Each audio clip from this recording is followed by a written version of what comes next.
Namaste, Jagjot. Namaste, Namaste, Krishna. everybody. It's a pleasure to be with you all. This has become like my church, and so thank you for your satsangs. I really appreciate it, and it's lovely to see everybody.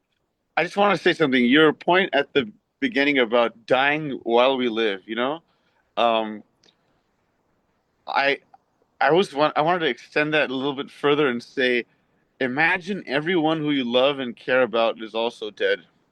I think that is a very, very powerful practice because it changes the character of your interaction every time you meet somebody. I think Marcus Aurelius in Meditations wrote something about this that imagine every time you meet someone, that's the last time you'll ever meet them. That'll change the quality of your interaction. And one more thing, Jagjot, you said something beautiful in one of your YouTube videos about betrayal and how betrayal is an illusion. It's because if we feel if someone betrays us, and this is a lot of our pain in our body, right? The trauma, Mhm. we feel someone hurt us.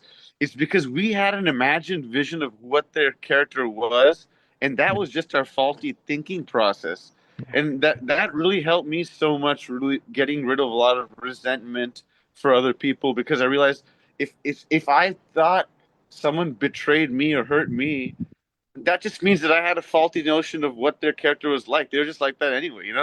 yeah, It's just a so this and the last couple questions by the last people they were talking about how do we get rid of pain and what this is a very useful technique. And just can you remind our satsang about why betrayal is not a real thing?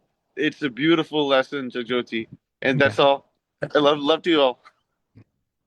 yeah, It's beautiful. Tell them. yeah. So, the idea is that the separate self lives with a vision of another, a, a picture of another. It does not see the other as they are, it sees what it wants the other to be. And this is very true for, this actually comes up very prominently in romantic relationships. Because when we meet people, people are, and especially when they're dating or stuff like that, they show their best, that's why I don't believe in this concept of dating. I mean, for me it has been a horrible experience every time I dated a woman, because they were uh, none of us were honest about anything. Neither was I honest about my aspirations, nor were they honest about their aspirations. And I thought, wow, what a beautiful woman. She's just like me. She just likes everything I like, you know? And this is going to be a best relationship of my life.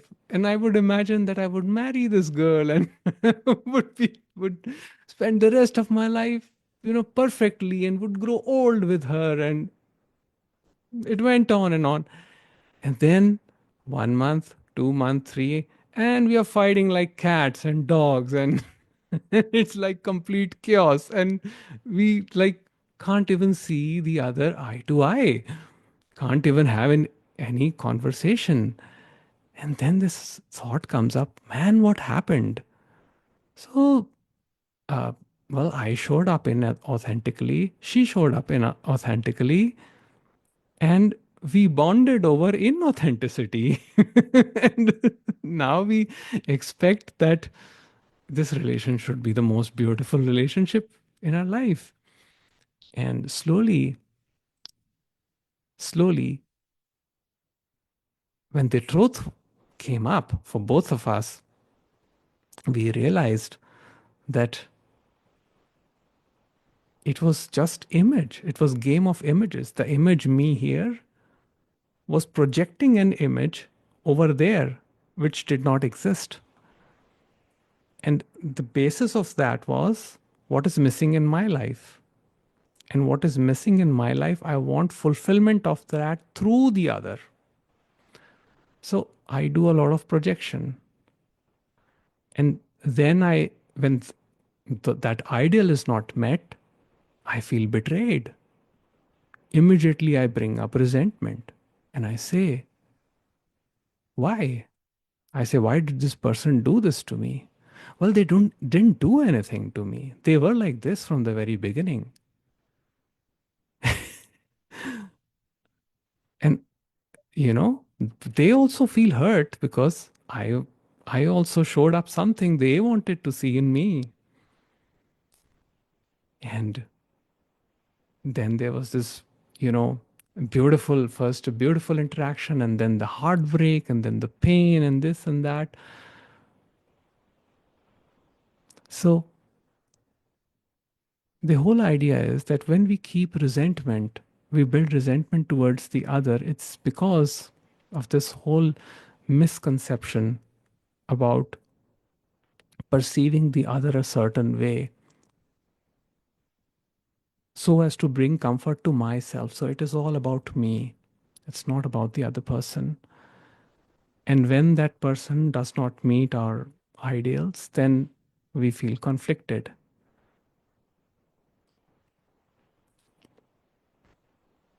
And this pattern repeats in our life because the separate self, ego, the me, wants to continuously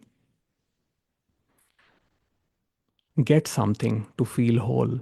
So again, it comes from the same limitation. I feel I'm incomplete without the other. I need the other. But when it is recognized, there is no other, there is just this here. We are complete, we are whole as we are. Then something beautiful happens with this realization. Then we don't depend on the other to fulfill our needs, but we celebrate the wholeness of life together. Even in romantic relationships, we celebrate the wholeness of life with each other. So that's the basic idea behind it. It's a deep topic. Maybe we'll cover it in another talk.